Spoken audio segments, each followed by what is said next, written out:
Hey everybody, it's Tori from Avalon Enchanted. Been a while since I've been on. A lot's been going on.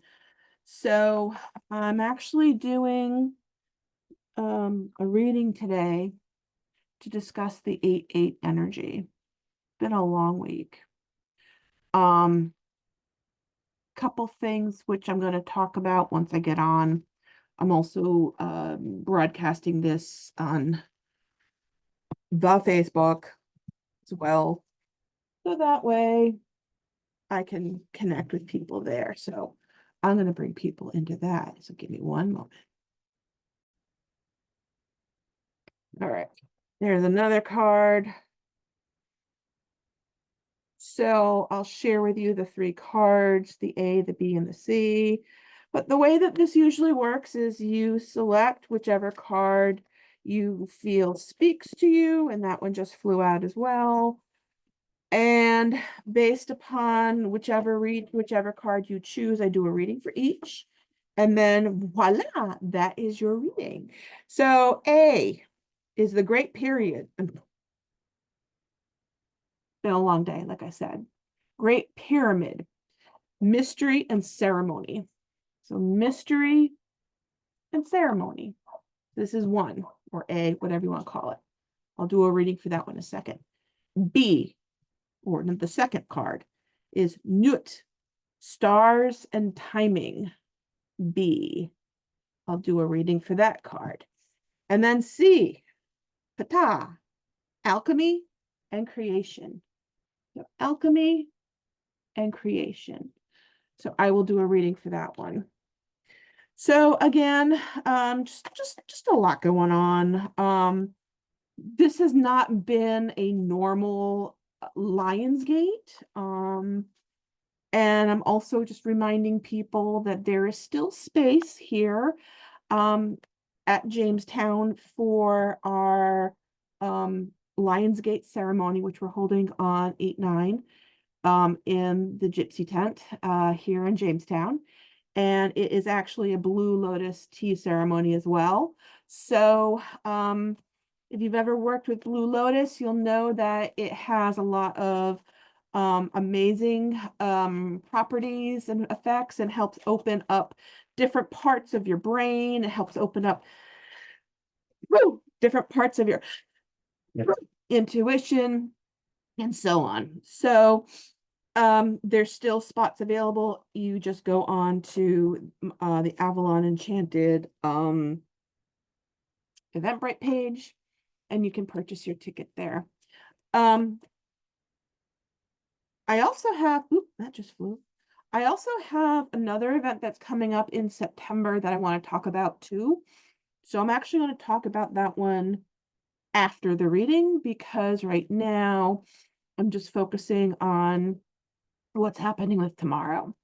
So I'm going to divide the deck into three. And we're going to do a reading for Great Pyramid,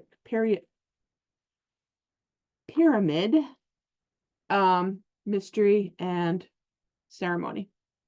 And that kind of also coincides with one of the things I'm going to talk about afterwards.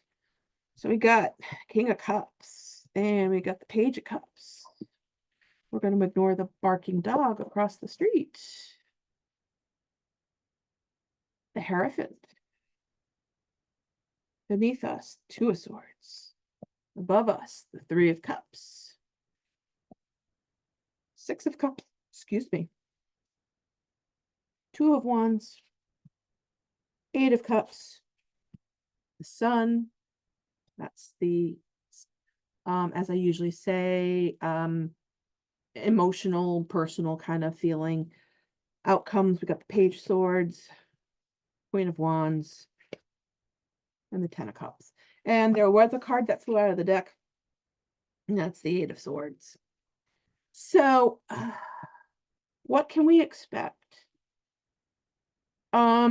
With the fact that we have the Great Pyramid, mystery and ceremony, this is telling me that as far as tomorrow is concerned and the energy of 8/8, there are some things, hey Donna, there are some things that are definitely needing to be attended to. I feel like there is a need to really kind of go into meditation or go into ceremony for the 8-8. And I kind of feel like 8-8 has been um if I say different to a lot of people, I know for me, it's been very, very, very chaotic. I don't know how, if that's something that you've been noticing as well.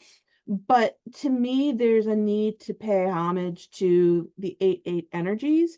And when I say that, me like I'm feeling kind of like getting back to the original beginnings, the prospects, really kind of going back in time and connecting with things, you know.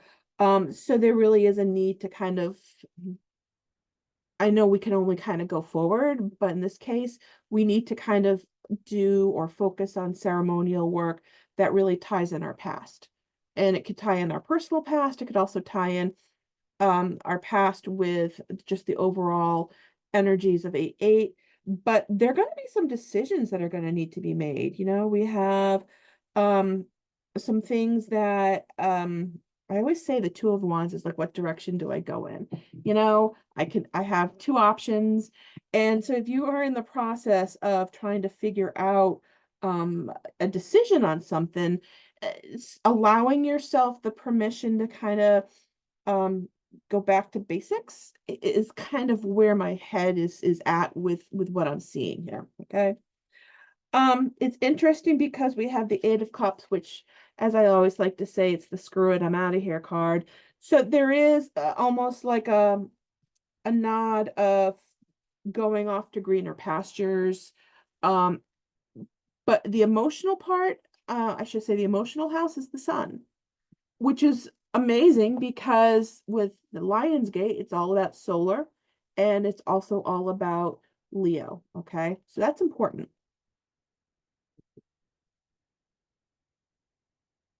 Um, I feel like there's some decisions to be made, but I also feel like there is a need to honor and really kind of really, if I say dig into your work, dig into your um higher self and your purpose work, that's kind of where my head's at. The card that flew out, like I said, the Eight of Swords, to me is one of those things where you may not necessarily be seeing everything all at one time. Break it down into smaller chunks. Um, there's also on the flip side, you may not necessarily be seeing signs of certain things that are coming in, whether it be you choose to not see it or for whatever reason. But to me, there is a little bit of I'm not seeing everything that's going on. I pull another card, I get the Six of Wands. So, you know, there is a little bit of personal strife kind of going on. But there's also some work to do. Um, honor the past, um, honor the traditions. Um, you may find that once you've done that, then you can kind of move on to your next step on things. But I do feel like there's a lot of growth. And that is probably where a great pyramid mystery and ceremony comes into play.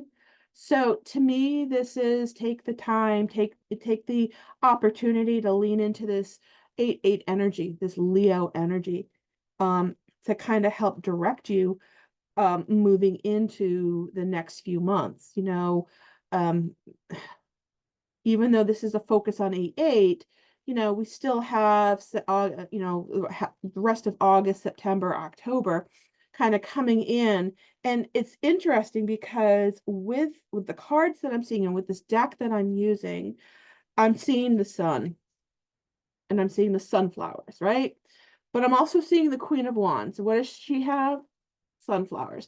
So to me, it's like a nod to as we're going into starting the darker half of the year and literally just the beginning of the darker half of the year, It's about making sure that everything is getting put into place. And things are great, you know, things will work out the way they're supposed to. If you find that there is a little bit of strife going on, know that you will get through this. Know that there are some decisions to make, opportunities that are going to come in that may require you to make sure you are really looking at things closely. And why I'm saying that is with the Page of Swords, especially with this particular card, this owl is definitely focused on what's coming up. So to me, this is keeping your eyes open, keeping your eyes on looking on the horizon and looking for this new idea or this new opportunity to come in. Okay. So I feel like that's going to be something that's important. And, you know, honestly, we have to bring in, manifest what it is that we want and what it is that we need and deserve. So that's kind of where some of this is coming from. Um, yeah, it's funny because you might not necessarily feel like you're worthy of it, but you are. Um, but there really is a need to make sure that you are honoring the past, that you are honoring the energies and the energetics. It could even be the ancestral line that you might be honoring. So, but that's important. I'm hearing for coming up. So that's the reading for one, the Great Pyramid, Mystery and Ceremony. So Donna, are you still on? Oops.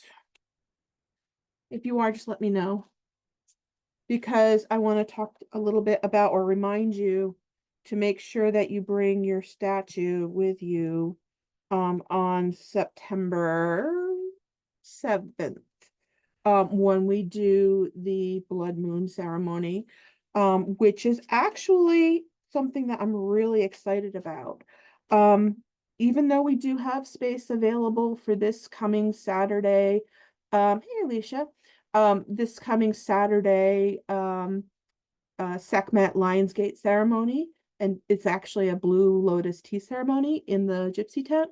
We also have a really exciting opportunity that I came across that I've actually put together for people that are definitely interested in working with Sekhmet in particular.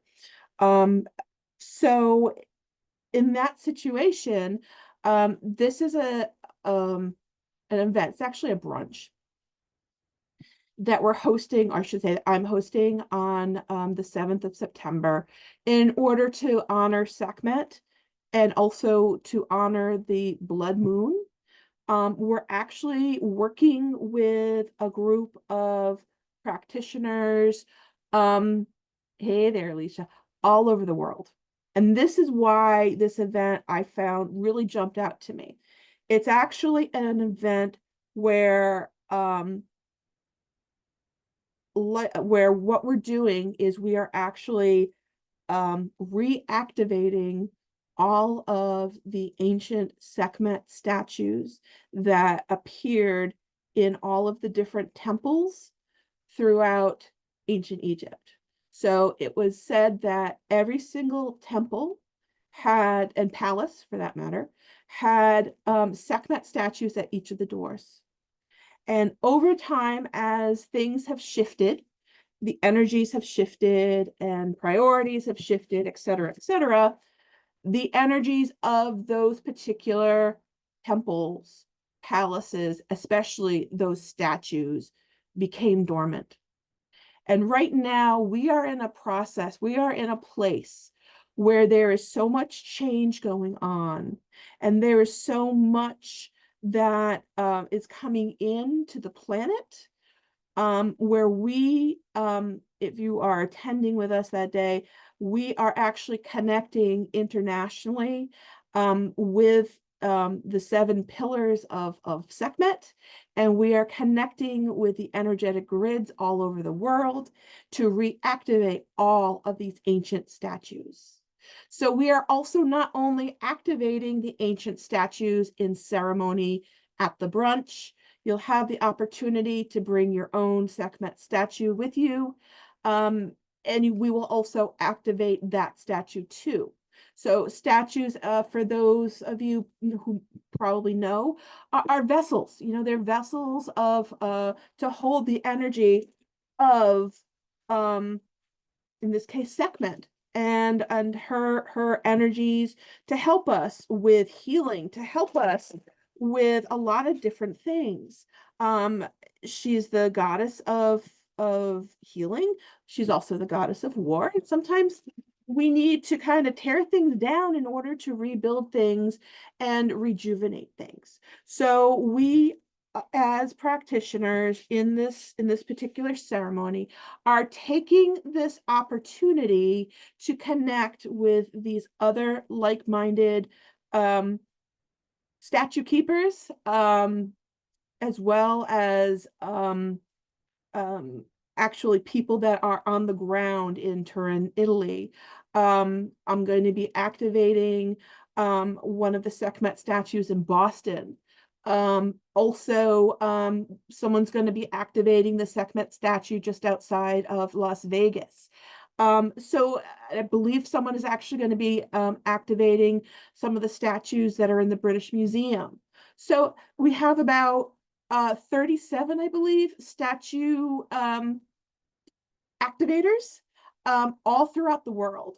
And we are all working together in order to reactivate this energy and to bring her back, to allow her to acclimate and to come out of her, I guess you could say, slumber from the energies that have been going on, especially as we have shifted into a whole new energetic time and place.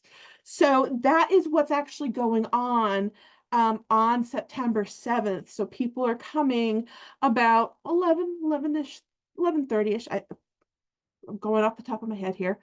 And I'm offering a brunch, and people are going to have the opportunity to work with their statue, work with the energy, work with all of these details personally, as we support and also hold down this energetic PowerPoint, I guess you could say, on the planet, um, that's being used to do this reactivation.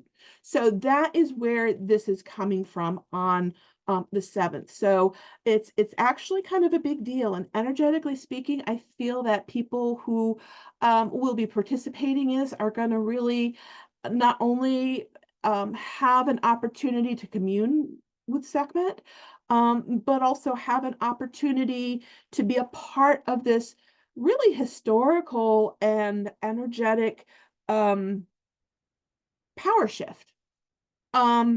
So I'm really looking forward to that.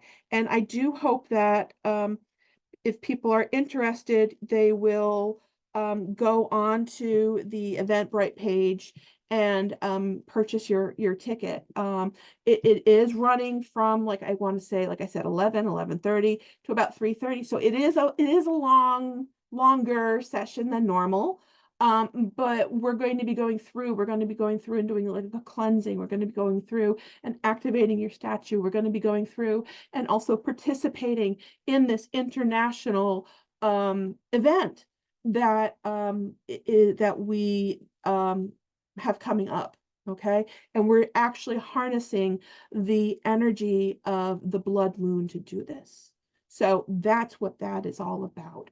So again, really worth, if you are a fan of Sekhmet, if you are interested in the ancient Egyptian energies, if you are very interested in quantum energy and the planet, this is something that I feel like you're going to really want to be a part of and experience and participate in. and also, and then in turn be part of this larger process, you know? So that's where that is. All right, so I'm going to look at number 2, Nut, stars and timing. That is the second card that I pulled, and I will show that card again. So we have the stars and we have the sky and the universe. And I'm going to cut the cards again. All right. I'm going to see what we got. So we got the star. We got the 2 of Wands again. Behind us, we got the 9 of Pentacles. Oh, I like that card. I always like the 9 of Pentacles. Knight of Swords beneath us. Ace of Pentacles above us. That's always a good one too. 8 of Cups in front of us. 10 of Cups in front of us. Family is the 9 of Wands. Page of Wands is our emotional. Now we got the 8 of Wands, the Moon, and the 7 of Swords. I want to pull another card. We got the 2 of Swords. All right. So this is for stars and timing, okay? Nut. It's all about the universe. It's all about the stars and the moon, in collaboration with the cycles and the moving of time across the great barge of the gods that sailed across the sea of the sky each night to bring us the times, to bring us the day and the evening. So it's interesting that the first card that we got was the star, and the star is also all about hope, and it's crossed with the 2 of Wands. So if you are in a process right now where maybe you're trying to figure out direction, or trying to figure out what your next steps are, or if there's something in particular that you are in the process of growing or working with, know that it's going to be okay. Know that things are going to be in a good place. The Ace of Pentacles is, abundance coming in. And the neat part is with this deck, it's a baby owl, okay? And it's being hatched. So to me, this is new beginnings, new opportunities. And it could also be new business opportunities, new opportunities that create the abundance that create. And I always view abundance as not just financial. It's more than that. It's happiness. It's how we find ourselves in our groove and working and connecting and the cycles that are going in and out that are working the way they're supposed to. Okay. As I said, we have the 8 of Cups and we have the 10 of Cups. So cups, like I've always said, are watery and emotional, right? So there may be some things where you might be afraid to kind of take a leap of faith. And it's okay to give yourself the permission to move to newer pastures. So if you've gotten an opportunity, that's a change from you doing what you normally do to something else, then this might be the cards telling you it's okay to take that leap. It's okay to move away from what it is that you've been doing, or how you've been kind of focusing on things and looking at something either in a different perspective or looking at something that's completely new for you. And it's okay to do that. All right. 10 of Cups. Things are good. Things are going to be fine. So to me, this is saying that this change, this shift is more about worrying if you're going to be making the right decision. And to me, this is yes. And it's literally taking that push off that cliff and knowing that you're going to be able to soar and you're going to be able to fly. Okay.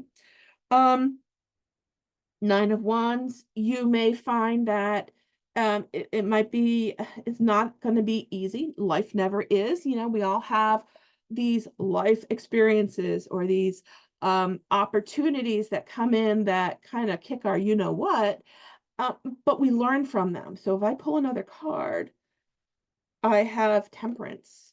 So it's all about balance. It's all about patience. It's all about making sure that you are keeping things on an even keel, you know? So, even though you might really feel like you've been kind of been beaten up, just give yourself the time, give yourself the permission to know that it's okay to be in this space and that's going to take some time, and that's okay, especially with Nut, stars, and timing. Again, this is about the timing of something that maybe you've been wrestling with, or the timing of something that you know you need to make a change on and you've been on the fence about. And now it's like the universe is saying, yes, this is it. Yes, here's your sign. Yes, do it. But don't do it in haste, do it in balance, do it in grace, and do it in a way where you're not going to feel uncomfortable. Okay. Emotional, we got the Page of Wands, and it's funny because this one, I always say wands are fiery and we are in Leo, but we also have some new growth on the wand. And the Page of Swords, it's funny because he has the lizard in his mouth, right? To me, this is there is a little fire in there. There is a little bit of a, if I say being sharp or being, I don't want to say being sassy, but I feel like you got to own it, in order to kind of allow yourself the permission to pull this off, allow yourself the permission to make this shift. And it could very well be something where you have to really do a bold move, looking at some of the outcomes, we do have the Seven of Swords, we do have the Moon card, we do have the Two of Swords, and we do have the Eight of Wands. So first thing I want to talk about with the Eight of Wands is that this is a speed card. So that means whatever is happening is going to happen soon, right? I did go back and I pulled another card and I got the Two of Swords. Again, we have decisions. And to me, this feels very intellectual. To me, this feels like it's not just a matter of I'm gonna make a change, in my relationship status. To me, this is more than that. To me, it almost feels like a project of some kind. So, to me, this is, you may find that um, this is going to be a little bit of a roller coaster. And even with roller coasters, yes, they go fast, and yes, they go, you know, up, up, up, up, up, and then they scoop down. Uh, but when you're on a roller coaster and it comes to a stop, it's always one of those things where it's good, it's great. That was good. So to me, you're gonna have to go through the highs and the lows, okay? And just be prepared for that.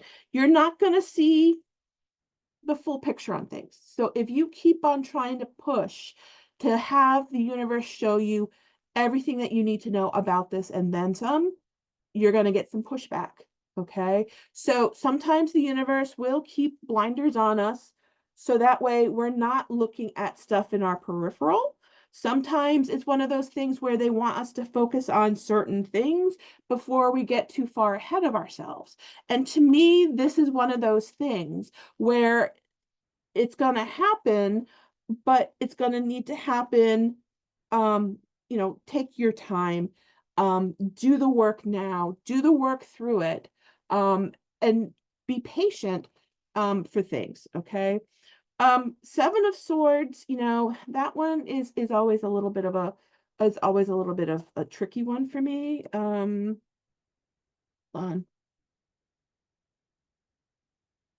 give me a second.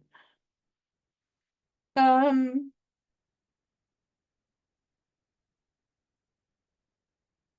yeah.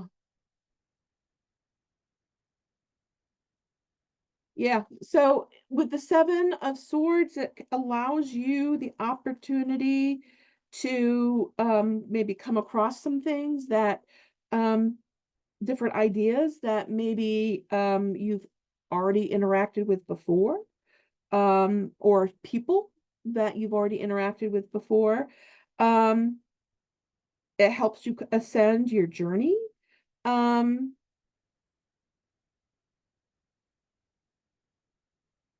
the big point of this is to really evaluate your current circumstances and to see how maybe something from the past or something from with what's potentially going on, how can it help you? How can you use it? How can you adapt it? Because it's there. But it's one of those things where it could be something that somebody had given you an idea for earlier. So just know that, okay? So stars and timing, to me, this is really a focus on shifting and cycles, the timing of things, literally in terms of the timing of things when you pull the trigger on things, but also the cycles of how you're moving through things. So it's kind of a double sword. And the star, like I said, it's all about patience. It's all about hope,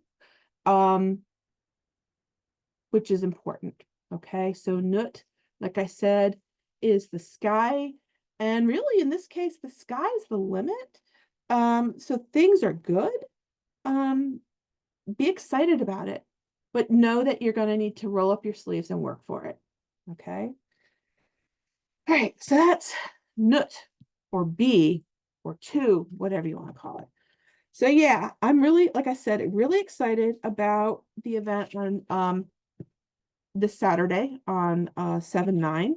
Again, if you're in person, there are seats still available for this Blue Lotus Blossom 8/8 Sekhmet ceremony. And I'm really, really excited about the September 7th brunch that we're doing we're actually holding down, I guess you could say, the energetic PowerPoint as we activate the different Sekhmet statues around the world. Okay, so I'm going to just finish shuffling. What else? What else is going on? I'm looking at my calendar, and I'm actually going to be available for table tipping at A Touch of Magic on the 19th. I'm also going to be reading at A Touch of Magic on the 23rd. So that will be fun. What else? Oh, I know what I wanted to talk about. I am actually going back to Sedona. So for those of you that no, I actually went to Sedona back in 2023, and I received a 22 strand DNA energy attunement that helped with reactivating your DNA, the strands that aren't used, that also eliminated any of the junk DNA that isn't needed or is outworn or outdated, and also helps work with the energetics of the ancestors, as well as your guides, I should say. So it's one of those things, these ceremonies, these activations are helpful because they are also helpful at increasing people's ability, giving them clarity, giving them focus, giving them the opportunity to also enhance their abilities. Hey, Erin. And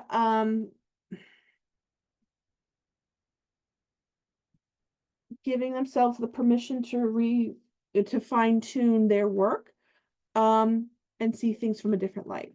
So I'm actually going to be going back to Sedona to actually learn that modality. So I'm going to actually be offering it once I get back from in September. And we will be actually offering the 22 strand DNA activations. So there'll be more to talk about that coming up. And this sun is driving me insane. So our third card, or C, is Ptah, and it's all about alchemy and creation. So this little dude is actually Sekhmet's husband. And it's interesting because the statue of Sekhmet that is in Luxor Temple is actually in the chapel of Ptah. And it's a building that is locked up and kind of kept under lock and key. Um, so you do need the guards in order to let you in. It's not something that's on the tour. You have to have permission. Um, and when you enter this temple, or I should say, when you enter this chapel, Ptah's chapel, it's actually 3 rooms. Okay. So you go into the room in the middle, and in there is, I guess you could say, the remains of a statue that was Ptah, and I believe their son, and I can't think of his name. They'll come to me down the road. I'm just going to say it, but Ptah is in the middle. Okay. Then the room on the left is a room that is, I guess you could say, dedicated to Nefertum. That's what it is. It's Nefertum. Sekhmet and Ptah's son is called Nefertum. And Nefertum is the god of the blue lotus. So it's interesting that Ptah is coming up in this 8-8 reading. It's interesting that Ptah is also, if you look at him, he's kind of blue and green, and he has this funky little cap. He's actually considered one of the really, really old, I should say, gods. One of the architect type of gods, one of the main creator gods. And it's interesting because it's also sometimes viewed that he came from another dimension, another planet. With the fact that we're talking about Blue Lotus, there's so much blue in here. And looking at the I guess you could say the universe behind them kind of reminds me of the Blue Lotus. The back of this card is a Blue Lotus, right? Kind of reminds me of that. All right. So I like Ptah, and his staff that he has in his hands is actually something that I use when I work with people doing the Sekam Reiki. So I use it in healing. So this staff has not only the Ankh at the top, but if you notice, just beneath the Ankh is what looks like almost like 4 bars kind of going across. See, 4 bars going across, 4 bars going across. And if you look at that on the walls in the different temples and tombs, you have the 4 bars going across, and then you have these bars coming down, and they kind of almost look like a power plant, like one of those power towers. And it's also considered that this symbol is considered the backbone, Ptah's backbone. So it's strength, it's resilience, it's security, it's protection, and so on. When I am working with people, I use that in order to be able to provide or to instill in people the strength, the strong backbone, if you will, of what people might need to do. It also helps strengthen with protection and so on.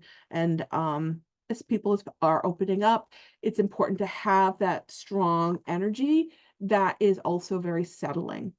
So looking at the cards for Ptah, we got the 3 of Swords, covered by the Wheel of Fortune. We got the 10 of Pentacles behind us. We got the 4 of Pentacles beneath us. We got the 8 of Swords above us. We got the Ace of Cups in front of us, along with the 4 of Swords. In the family house, we got the Knight of Pentacles. We got the 7 of Pentacles in the emotional house. And then outcome, we got the 10 of Wands, the Empress, and Strength. Now, the card that jumps out to me, because we're talking about Lionsgate, is the Strength card. All right? Literally, Lionsgate. So strength, And also with Ptah, we talked about the symbol for strength, right? So Ptah, like I said, is all about creation. He was a creative architect. He was considered a creation god.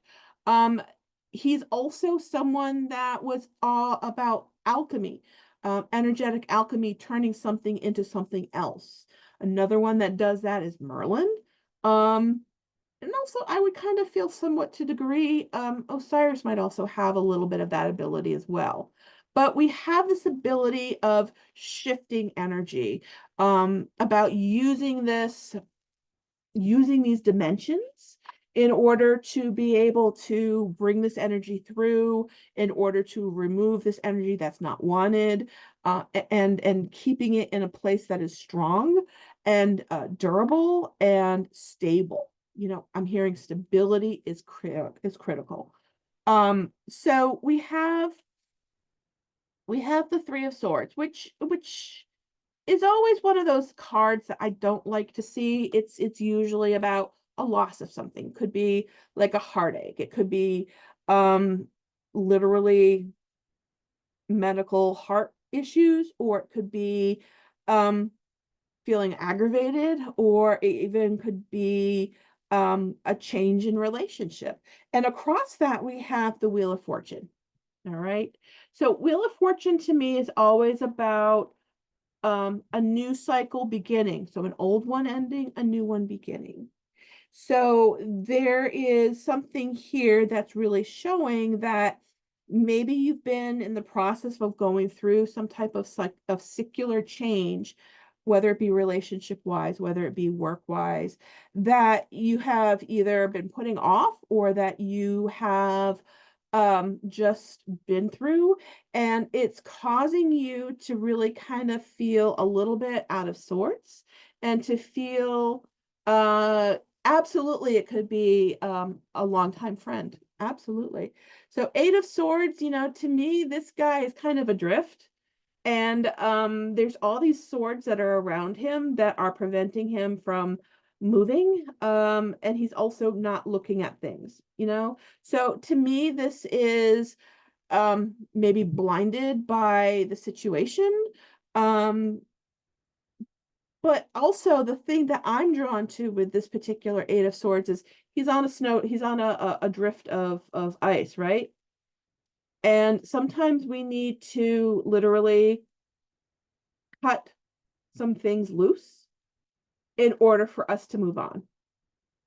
So if it's been a relationship of some kind that has been a challenge, that has ended its cycle, um, allowing yourself to um, work on cutting the cords, work on cutting away what's not serving you, what's not yours, is critical. And it's interesting because once you do that, things are going to get things are going to get good. you know the Ace of Cups is new beginnings, new opportunities coming in. So you may find that there's somebody else that's coming in, or there's something else that's coming in that is going to be much more in keeping with where you need to be, or where you are right now, energetically speaking. Okay. um Let me just take a look at this real quick.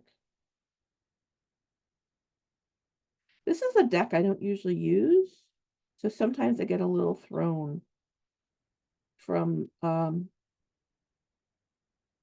using it. Um,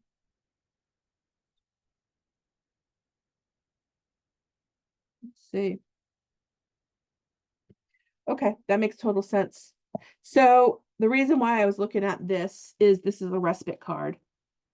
Usually in the traditional deck, it's um the tomb inside the chapel, with the prayer hands. So this is all about rest and spending some downtime to give you the opportunity to heal from this. Because when you're able to heal and truly heal, then you're able to move on. as you're able to move on, you're able to develop the strength that you need to allow something new and wonderful to come in. Okay. So you may find that there might be some things where I'm almost hearing interference. Um, I mean, this is not the traditional card for it, but Knight of Pentacles is here. And usually with that, it's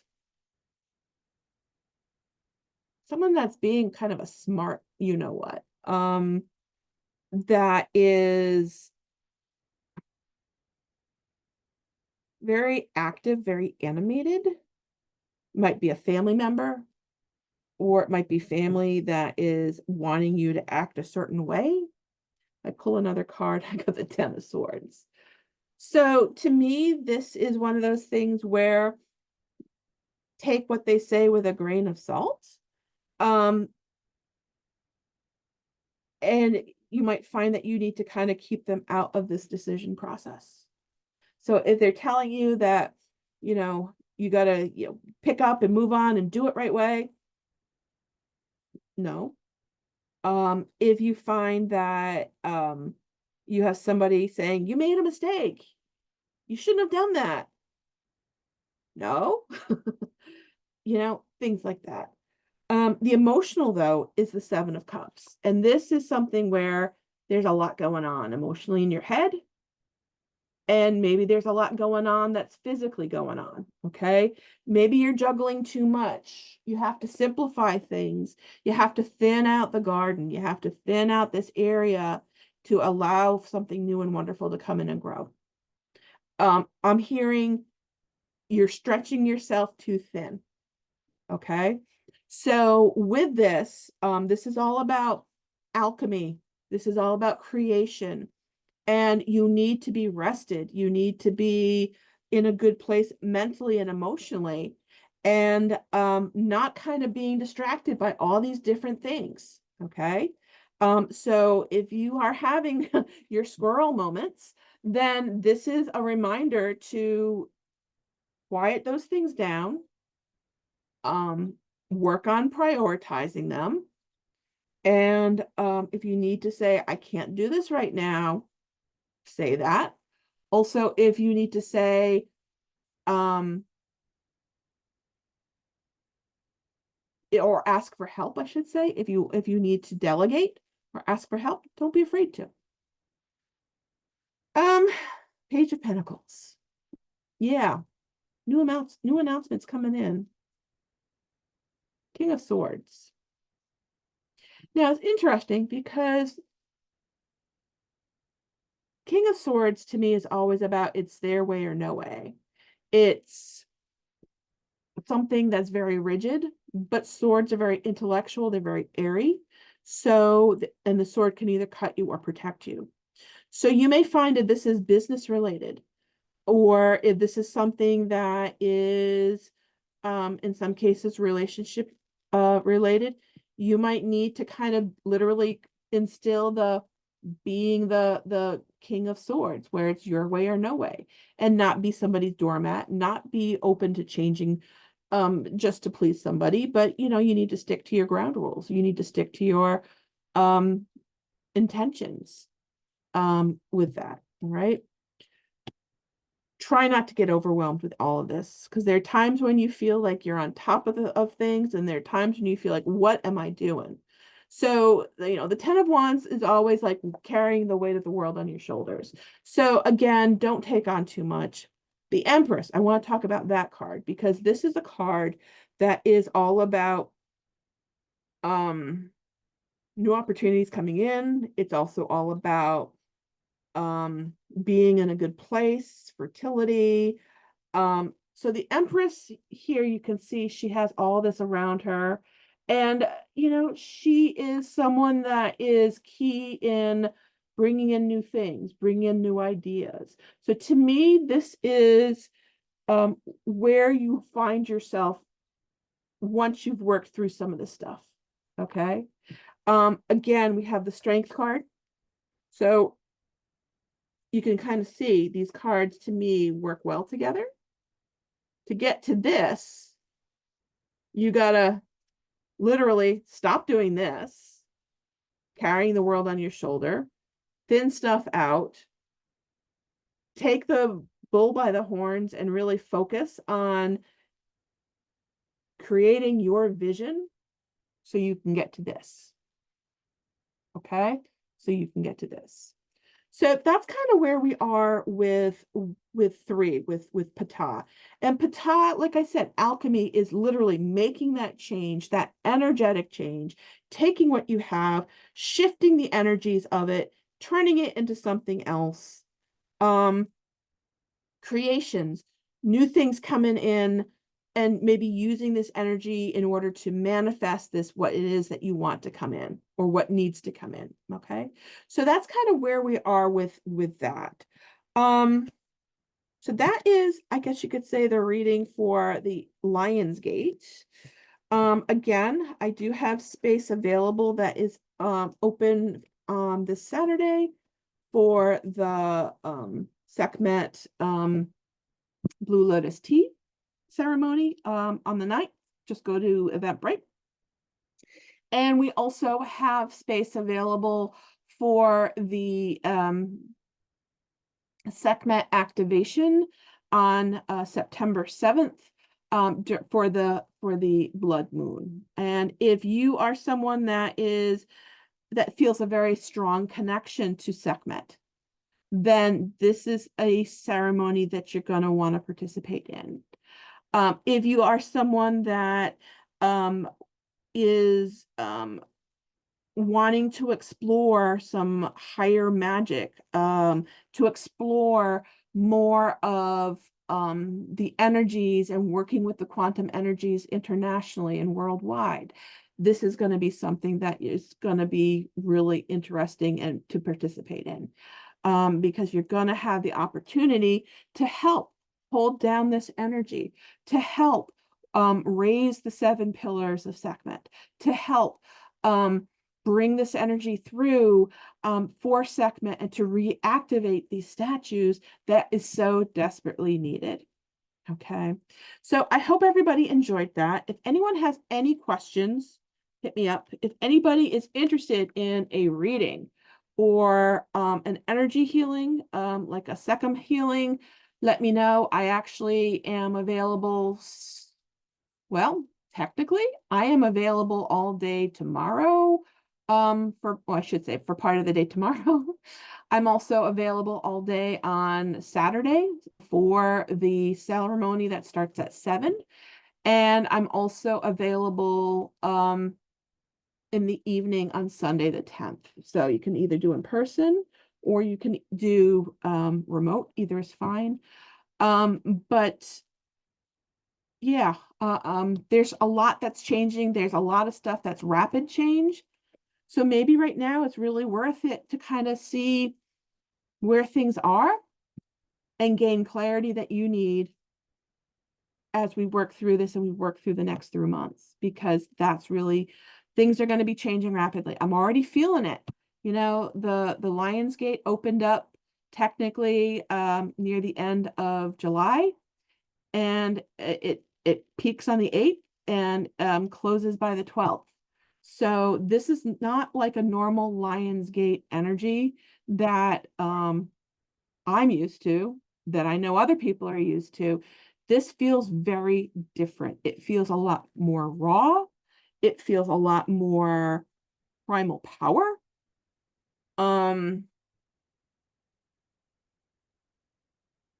It feels very powerful, but it feels different. It feels different. So those are some things to think about. Yes, Jane, it is very crazy and it's very intense right now. And I have felt that happening a lot lately. I just had a 3-day retreat with my day job, and I'd come home completely spent. The energies that are there are all chaotic and all over the place. So that's that's something, as we're in the process of kind of making some major changes company-wide, that is something that is happening, and there's some big changes in direction. So I almost feel like this is ushering in these changes of direction. So I will be in Sedona in September. Like I said, I'm going to be learning the 22 strand DNA activation healings. I'm also going to be bringing with me this guy. So this is a new Scully. All right. So this Scully has a really interesting history and story behind him. I think it's a him. He wants to come to Sedona with me, so that's fine. We'll do that. I am actually going to be talking a little bit more about this guy when I post this particular reading up on YouTube. So I'll talk to you a little bit more about this after I get off Facebook. So you can hear a little bit about the background of this little dude, and some of the things about him that I think are quite special, because he ties into the heart chakra. And it's neat because I see a pyramid in the middle. I see a pyramid. And I've actually spoken with Muhammad, who said that he sees Sekhmet in here. So he's going to come with me. And in Sedona, there's a lot of different rock formations that are very much tied to Egyptian energy. So we'll show you those while we're in Sedona. There is a Sekhmet in the rocks. So I want to bring that to the Sekhmet in the rocks. There's actually a couple of lions that are there. There's a couple of sphinxes in particular. So we'll talk about that. So anyhow, if you are on Facebook right now, yeah, definitely, I see the pyramid too. If you're on Facebook now, keep an eye out for when the YouTube video drops, so you can go and check out what's going on with that little guy. Okay, so take care, and I will see you soon.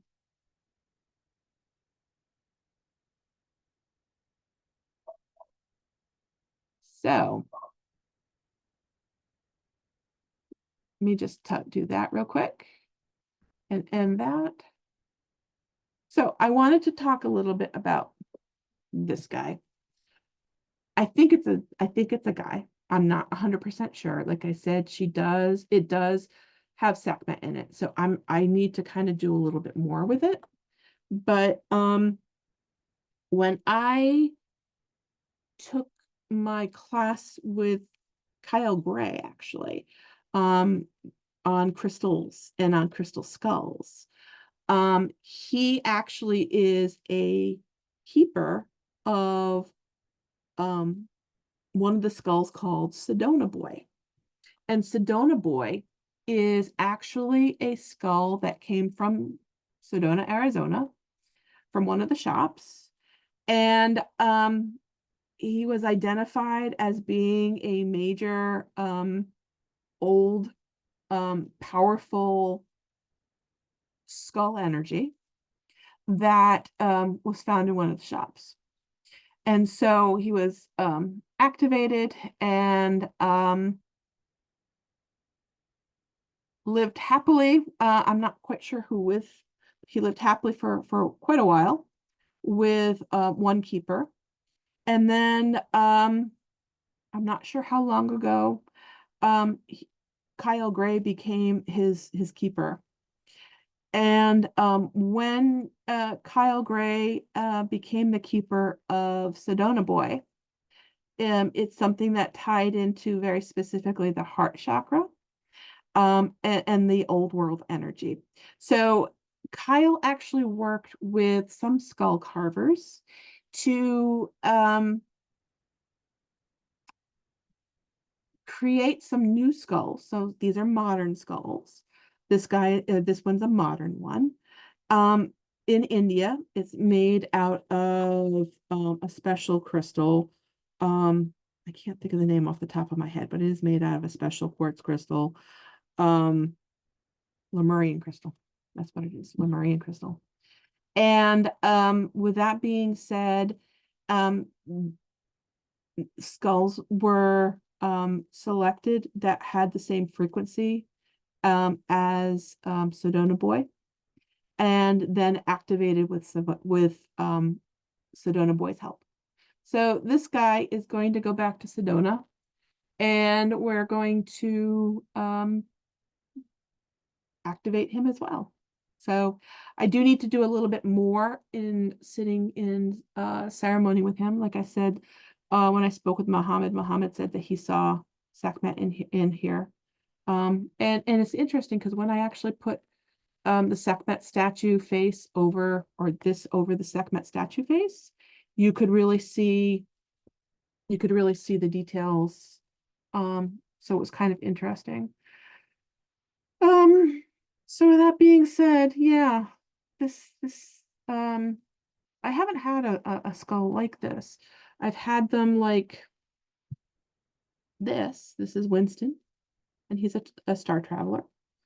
I've had some other ones that I mean, I know you've seen Hagak. You can see him back there. I acquired him in Egypt on my first trip. So this guy's a little bit different, and I'm really excited to work with him, and I'm hoping to get a little more information from him when I go into meditation. Probably do it in the next day or two, and see what information comes out. So this is I guess you could say Sedona Boy's cousin. But seriously, folks, if you are interested in the connection with Sekhmet and the Lion's Gate and reactivating quantum energy, the September 7th brunch, it's an in-person event, is going to be really a fantastic event that you're not going to want to miss. And if you have a Sekhmet statue, you can bring it with you and we will activate it. We will go through all of the different steps. There are some things that I know that I need to go through in order to help do prep work and help activate. Matter of fact, I have to do some things tomorrow with the group, which I'm excited about. They're on the 8/8 date. So it's in preparation for the 9/7 ceremony. So good stuff to be excited about. Yeah, so I will be in Sedona in September, and I will be learning that 22 strand DNA activation. It also works with what's his name? Metatron. So it works with Metatron. It works with activating the different parts of our DNA that we're not using or that are in some cases dormant. And it helps connect you to your ancestral line. It helps you clear some of the things in your ancestral line. It helps you activate yourself to be more in tune with energy. When I did it, I really noticed a huge difference. Energetically speaking, I was a lot sharper. There was a lot more coming in. I was tuning in more since that. And I really do feel that it was a strong help to be able to utilize that and bring that energy in. Speaking of Nefertum, this is Nefertum. This is Sekhmet and Ptah's son. So renewal and rebirth, because the Blue Lotus is all about renewal and rebirth as well. And here's Sphinx. So with that being said, if anyone has any questions or wants to book something with me, please reach out to me. You can reach out to me at my email, which is Tori, that's spelled Tori, at AvalonEnchanted.com. And I will be happy to book something with you either in person or remotely on Zoom. So take care, and I hope you have a great Lionsgate. Bye.